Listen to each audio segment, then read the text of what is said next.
গোটা জীবনটাই ঈমানের উপরে অবিচল থাকা, অটল থাকা, কতগুলি উপায় রয়েছে।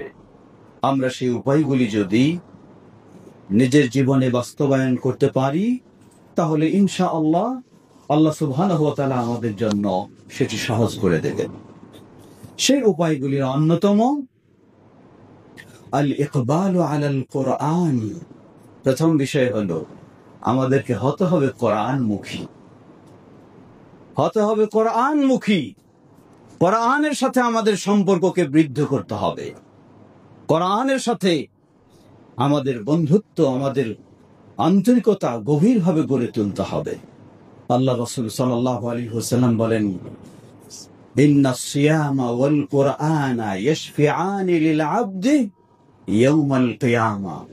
কিয়ামতের কঠিন বিভীষিকাময় দিনে, যেদিন আপনার সম্পদ থাকবে না, যেদিন আপনার জনবল থাকবে না, যেদিন আপনার ক্ষমতা থাকবে না, সেদিন সিয়াম এবং এই কোরআন আপনার জন্য সুপারিশ করতে আল্লাহর কাছে দাঁড়িয়ে যাবে।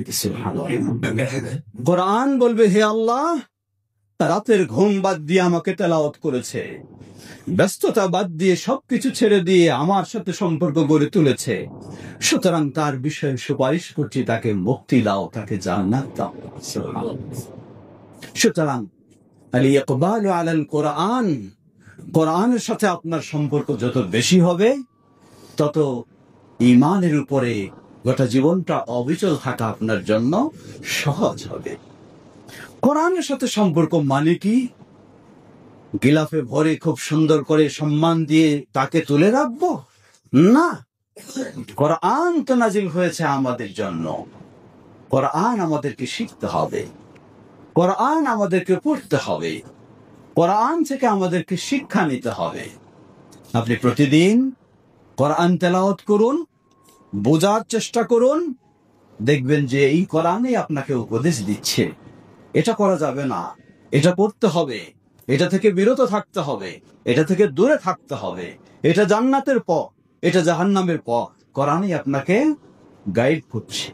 কিন্তু আফসোস, আমরা সব পড়তে জানি, অনেক কিছু জ্ঞান অর্জন করেছি, অনেক কিছু বুঝি, কিন্তু কোরআন বুঝতে চাই না, কোরআন পড়তেও চাই না, কোরআন শিখতেও চাই না। সত্যি হতভাগা হওয়া ছাড়া আর কিছুই উপায় নেই। আসল যদি আমরা ওই দুনিয়ার জীবনে জান্নাতের সুসংবাদ নিতে চাই, তাহলে কোরআনের সাথে আমাদেরকে সম্পর্ক গভীর করতে হবে, সম্পর্ক বৃদ্ধি করতে হবে। তবে মনে রাখবেন, শুধু কোরআন নয়, আল্লাহ রাসূল সাল্লাল্লাহু আলাইহি ওয়াসাল্লাম বলেন, উতিতু আল কিতাবা ওয়া মিসলাহু মাআ, আমাকে দেওয়া হয়েছে এই কিতাব আল কোরআন, ওয়া মিসলাহু মাআ, তার সাথে অনুরূপ আরেকটা দেওয়া হয়েছে, সেটি হলো নবী সাল্লাল্লাহু আলাইহি ওয়াসাল্লামের হাদিস। এক শ্রেণীর ষড়যন্ত্র চালাচ্ছে, আপনার ঈমানটাকে সুকৌশলে কেড়ে নিতে চায়। কিভাবে? আপনি কোরআন প্রিয় মানুষ, আপনাকে বলে শুধু কোরআনই মানতে হবে, কোরআন দিয়েই ইসলাম বুঝতে হবে, হাদিস মানাও যাবে না। যদি এটি হয়, তাহলে আপনি ঈমানের উপরে নয়, ঈমান থেকে আপনি দূরে সরে যাবেন, ঈমান আপনার থেকে বের হয়ে যাবে। সুতরাং কোরআন এর মানে বুঝতে হবে, কোরআনের সাথে নবী সাল্লাল্লাহু আলাইহি ওয়াসাল্লামের হাদিস সহ আমাকে নিয়মিত অধ্যয়ন করতে হবে, বুঝতে হবে, শিখতে হবে, চেষ্টা করতে হবে শিক্ষা নেওয়ার। তাহলে ইনশাআল্লাহ আমি ঈমানের উপরে অটল থাকতে পারি। আল্লাহ সুবহানাহু ওয়া তাআলা লক্ষ্য করুন কিভাবে বলেন। আল্লাহ তার প্রিয় নবীকে বলছেন, وقال الذين كفروا لولا نزل عليه القرآن جملة واحدة كذلك لنثبت به فؤادك ورتلناه ترتيلا। সূরা আল ফুরকান 32 নম্বর আয়াতে বলছেন, وقال الذين كفروا لولا نزل عليه القرآن। নবী সাল্লাল্লাহু আলাইহি ওয়াসাল্লামের উপরে দীর্ঘ 23 বছর ধরে কোরআন একটু একটু করে নাজিল হচ্ছে। কাফেররা আপত্তি করল, কেন একবারই গোটা কোরআনটা নাজিল হলো না? আল্লাহ সুবহানাহু ওয়া তাআলা তার জবাব দিয়ে দিচ্ছেন, কাযালিকা লিনুসাব্বিতা বিহি ফুআদাক। আমি এই দীর্ঘ 23 বছর ধরে নাজিল এজন্যই করেছি, লিনুসাব্বিতা বিহি ফুআদাকা, যাতে হে নবী তোমার হৃদয়কে আমি প্রতিষ্ঠিত করতে পারি ঈমানের উপরে, দ্বীনের উপরে। এজন্যই ধীরে ধীরে আমি এই কোরআন নাজিল করেছি। সুতরাং দ্বীনের উপরে আমি যদি প্রতিষ্ঠিত থাকতে চাই, তাহলে কোরআন চর্চার বিকল্প নেই, সেটি থাকতেই হবে। আল্লাহ আমাদের জন্য এটি সহজ করে। দ্বিতীয়, ইলতিজামু শারঈল্লাহ ওয়াল আমাল সালেহ। ইলতিজামু শারঈল্লাহ, সকাল সন্ধ্যা কোরআন তেলাওয়াত করছি, খুবই কোরআনকে ভালোবাসি, খুবই কোরআন পছন্দ করি, কিন্তু কোরআনের মাধ্যমে যে শরীয়ত এসেছে সেই শরীয়তের গুরুত্ব দিতে চাই না। নিজের মন গড়ান মন মতো নিজের জীবনকে চালাতে চাই, পরিবারকে চালাতে চাই, সমাজকে চালাতে চাই। কোরআনের দেওয়া, সুন্নাহর দেওয়া, আল্লাহর দেওয়া শরীয়তকে গ্রহণ করতে চাই না। তাহলে কখনোই ঈমানের উপরে অবিচল থাকা সম্ভব হবে না। এজন্য আল্লাহর দেওয়া শরীয়ত, কত ভ্রষ্টতার মাঝে আজকে আছি আমরা লক্ষ্য করুন। চলছে দেশের একটি কোনায় বা এক জায়গায় একটি বড় ধরনের সম্মেলন, প্রশাসন সকলেই অত্যন্ত শান্তিপ্রিয়ভাবে, শান্তিপূর্ণভাবে যেন সেই সম্মেলন পালন করতে পারে, যেন বসে বসে সবাই গাঁজা টানতে পারে। সেই লালনের ইবলিসি কত রকমের কর্মকাণ্ড সব চলছে, মনে হয় যেন এইটাই একটা আরেকটা ইসলামের সাইড। লা হাওলা ওয়ালা কুওয়াতা ইল্লা বিল্লাহ। বললাম কেন কথাটা প্রসঙ্গক্রমে, শরিয়া এটা হলো মূল বিষয়, কিন্তু এই সব ভণ্ড ইবলিসেরা তারা বিষয়টিকে ভাগ করেছে। ফার্স্ট স্টেপ হলো শরিয়া, তারপরে হলো তরিকত।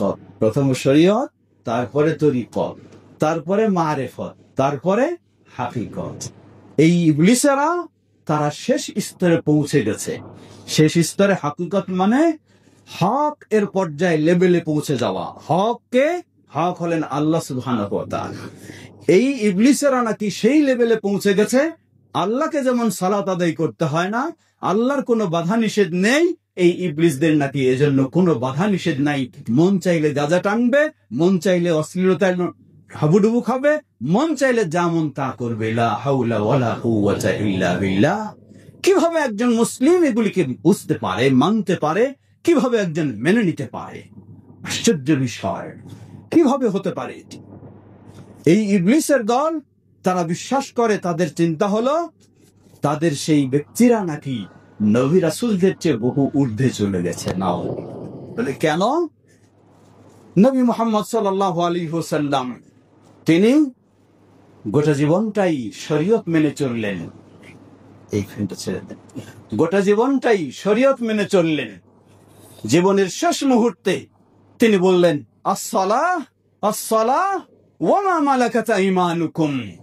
এই জীবনের শেষ মুহূর্তেও তোমাদেরকে আমি সতর্ক করছি, তোমরা সালাতের ক্ষেত্রে গুরুত্ব দাও, সালাতের ক্ষেত্রে যত্নবান হও, সালাতের ক্ষেত্রে মনোযোগী হও, এবং তোমাদের অধীনস্থ সম্পদের সেই যাকাত প্রদান করো। জীবনের শেষ মুহূর্তেও নিজে করলেন এবং তিনি তার উম্মাকে গাইড দিলেন। এর মানে কি? এই ফেল না, পিছনের ফেল দেন। এর অর্থ কি? এর অর্থ হলো গোটা জীবনটাই শরিয়া মেনে চলতে হবে। এটি হলো ইসলামের বিষয়। কিন্তু এই ইবলিসেরা বলে যে নবী রাসূলদের চেয়ে তাদের অবস্থানটা ঊর্ধ্বে। কেন? নবী রাসূলগণ এখনো ফার্স্ট স্টেপে শরিয়ার মধ্যেই আছেন। তরিকতেও যেতে পারেননি, মারিফতেও যেতে পারেননি, হাকিকতেও যেতে পারেননি। নাউযুবিল্লাহ। কি বিভ্রান্তি, কত রকমের নোংরামি, কত রকমের ভ্রষ্টামি। সবগুলির মূল বিষয় কি?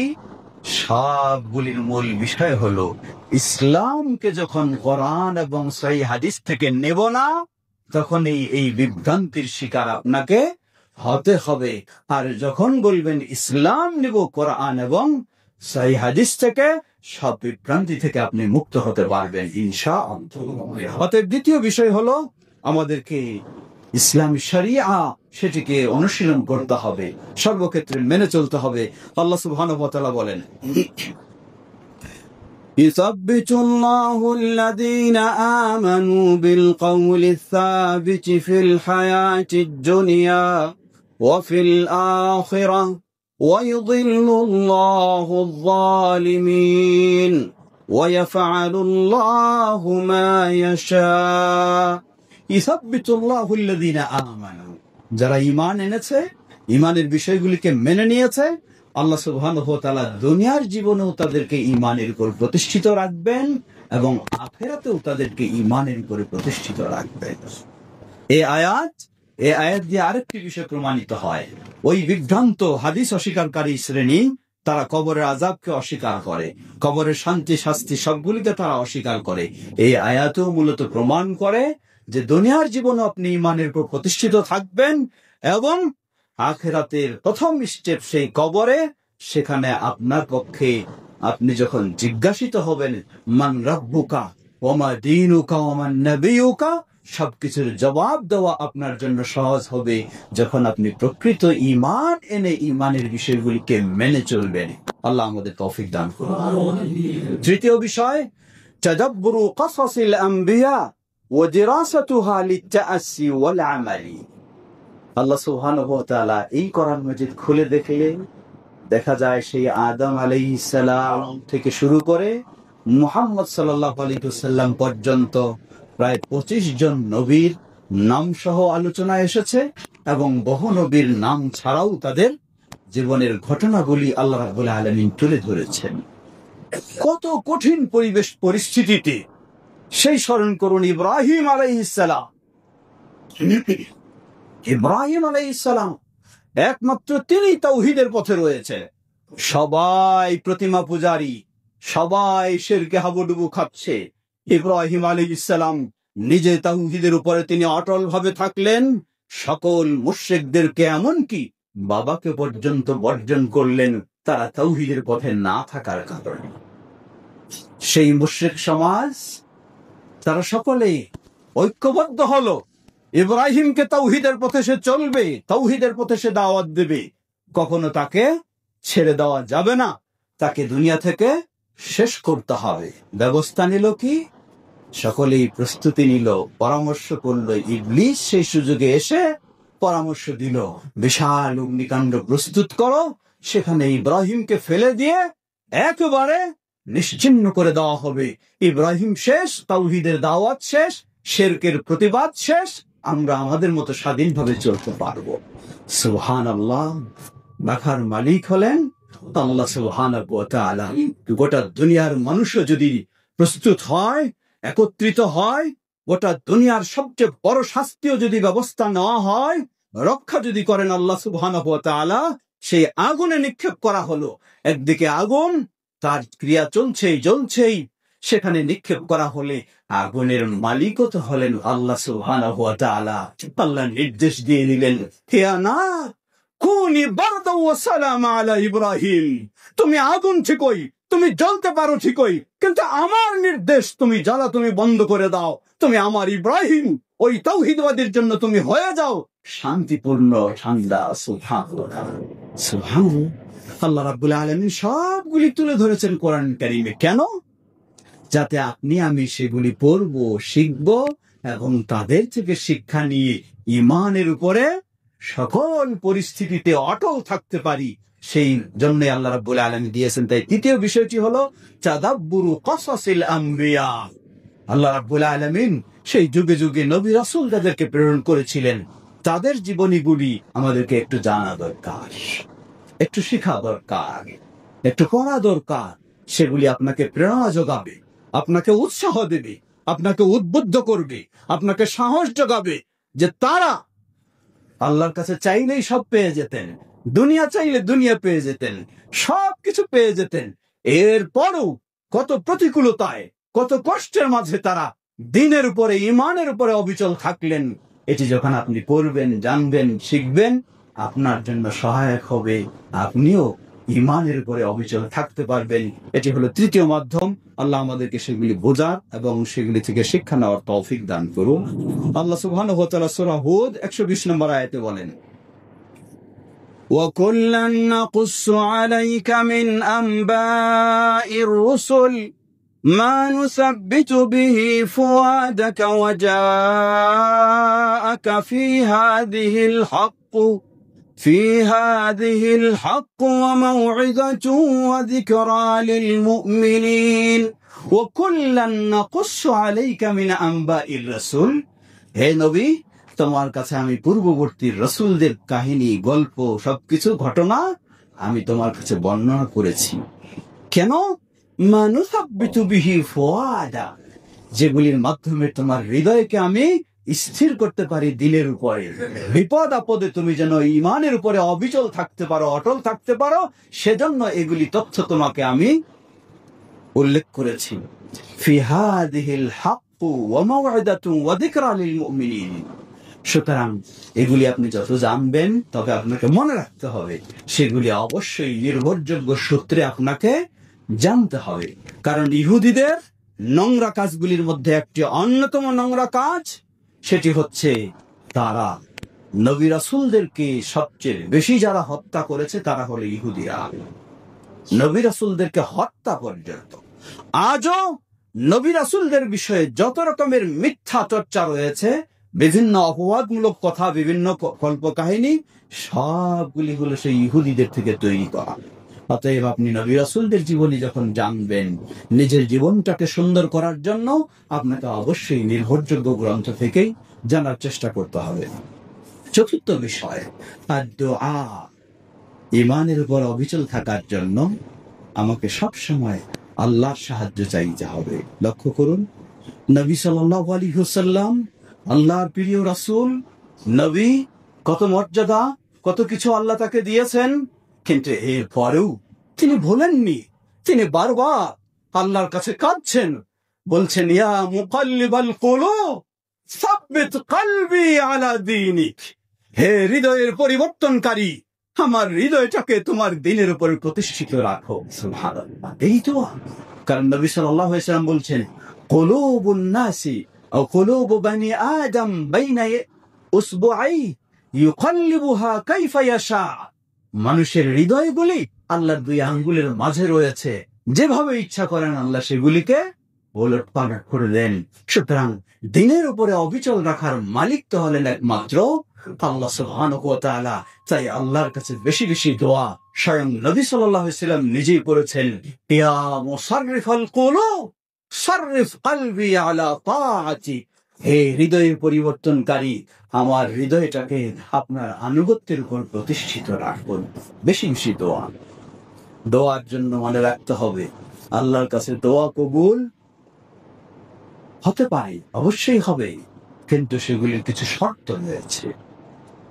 প্রসিদ্ধ সাহাবী সাআদ ইবনে আবি ওয়াক্কাস রাদিয়াল্লাহু তাআলা আনহু নবী সাল্লাল্লাহু আলাইহি ওয়াসাল্লামের কাছে আবেদন করলেন, হে আল্লাহর রাসূল সাল্লাল্লাহু আলাইহি ওয়াসাল্লাম, আমার জন্য আল্লাহর কাছে দোয়া করুন, আমি যেন এমন ব্যক্তিদের মধ্যে হতে পারি যাদের দোয়া আল্লাহ ফিরিয়ে দেন না, কবুল করেন। নবী সাল্লাল্লাহু আলাইহি ওয়াসাল্লাম ছোট্ট একটি কথা তাকে বললেন, বেশি বলেন নাই, লম্বা অনেকগুলি শর্ত তার, তাহলে ছোট্ট একটি কথা বললেন, আতিবু তাআমাক। এই সাআদ, তুমি যা খাও, যা রোজগার করো, সবকিছু যেন তোমার পবিত্র হয়, হালাল হয়। তাহলে তুমি ওই ব্যক্তিদের মাঝে হতে পারবে যাদের দোয়া আল্লাহ কবুল করেন। দোয়া কবুলের তো অনেকগুলি মাধ্যম রয়েছে। দুই হাত তুললে আল্লাহ খালি হাতে ফিরিয়ে দেন না, সেটিও দোয়া কবুলের হাদিস সহিহ। এবং জীর্ণ শীর্ণ কাকুতি মিনতি অবস্থায় আল্লাহর কাছে চাইলে আল্লাহ সেটা গুরুত্ব দেন, এবং সফর অবস্থায় দোয়া করলেও আল্লাহ রাব্বুল আলামিন সেটা গুরুত্ব দেন। কিন্তু সহিহ মুসলিমের হাদিস, আল্লাহ রাসূল সাল্লাল্লাহু আলাইহি ওয়াসাল্লাম বললেন, এমন একজন ব্যক্তি হাত দুটি আকাশের দিকে তুলে ধরেছে, আল্লাহর দিকে, এবং তার গায়ে শরীরের অবস্থা যেন এত জীর্ণ শীর্ণ কাকুতি মিনতি ভাব এবং কঠিন সেই সফরের মধ্যে রয়েছে, মানে দোয়া কবুলের সব আলামত গুলি তার মাঝে রয়েছে। রাসূলুল্লাহ আর সে দোয়া করছে, ইয়া রাব্বি ইয়া রাব্বি। আল্লাহ রাসূল সাল্লাল্লাহু আলাইহি ওয়াসাল্লাম বললেন, ফাআন্না ইউস্তাজাবা লাহু মা'কালুহু হারামুন ওয়া মালবাসুহু হারামুন ওয়া গুযিয়া বিল হারাম। কিভাবে তার দোয়া কবুল হতে পারে? সে যা খায় সেটাও হারাম, যা পান করে সেটাও হারাম, যা পরিধান করেছে সেটাও হারাম, তার বডিটাও তৈরি হয়েছে হারাম দিয়ে। সুতরাং আপনি বাইতুল্লাহ গিয়ে বসেও যদি দোয়া করেন, সেই দোয়া কবুলের আশা করা যায় না। আগে ভিতরটাকে ঠিক করতে হবে। দোয়া কবুলের আরো বহু দিক রয়েছে, সেদিকে যাচ্ছি না। তবে মূল বিষয় হলো বেশি বেশি আল্লাহর কাছে দোয়া করা। তাই বলে এমন বলা যাবে না, আমার মাঝে তো বহু ত্রুটি রয়েছে, আমার বহু অযোগ্যতা রয়েছে, আর আল্লাহর কাছে দোয়া করে তো লাভ নাই, অতএব দোয়াই করব না। এটি কখনো হতে পারে না। আল্লাহ বলছেন, উদউনি আস্তাজিব লাকুম, আমার কাছে দোয়া করো, আমাকে ডাকো, আমি তোমাদেরকে ডাকে সাড়া দেব। আপনি যে হালাল পথে আসবেন, আপনি যে হালাল রুজিতে যাবেন, এটাও তো আল্লাহর কাছে সাহায্য আপনাকে চাইতে হবে। সুতরাং আল্লাহ সাহায্য চাওয়া ছাড়া কোন উপায় নেই। আল্লাহ আমাদের সহজ করুন।